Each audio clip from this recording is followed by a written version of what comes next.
नमस्कार, मी मृणाली पिळणकर. तुम्ही पाहत आहात LS मराठी. पाहुयात काही महत्त्वाच्या बातम्यांचा वेगवान आढावा.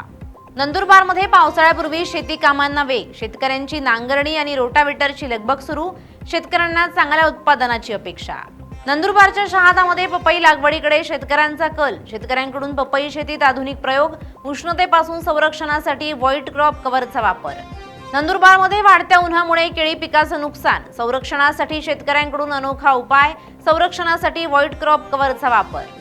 अमरावती जिल्ह्यात महिनाभरात उष्माघाताचे 12 रुग्ण. अमरावतीचा पारा 42.8 अंशावर.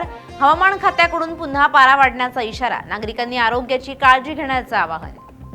छत्रपती संभाजीनगरमध्ये दामिनी पथकानं बालविवाह रोखला. 16 वर्षीय मुलीचा 22 वर्षीय मुलासोबत विवाह. माहिती मिळताच दामिनी पथकाची कारवाई.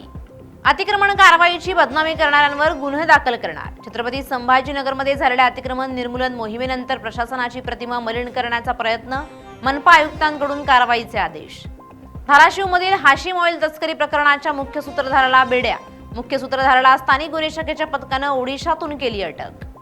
छत्रपती संभाजीनगरमध्ये धक्कादायक घटना. गावात विहीर ढासळून मातीच्या ढिगाऱ्याखाली दबल्यानं तिघा बाप लेकांचा मृत्यू.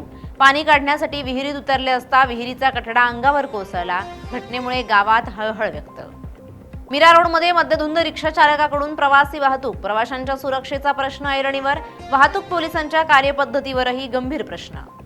अकोल्याच्या मूर्तिजापूरमध्ये शेतकऱ्यांना अत्यंत तोकडा पीक विमा मंजूर. शेतकऱ्यांमध्ये तीव्र नाराजी. संतप्त शेतकऱ्यांकडून 15 मे रोजी भव्य ट्रॅक्टर महामोर्चाचा इशारा. या होत्या आताच्या घडीच्या काही महत्त्वाच्या बातम्या. अशाच महत्त्वाच्या बातम्यांसाठी पाहत रहा LS मराठी.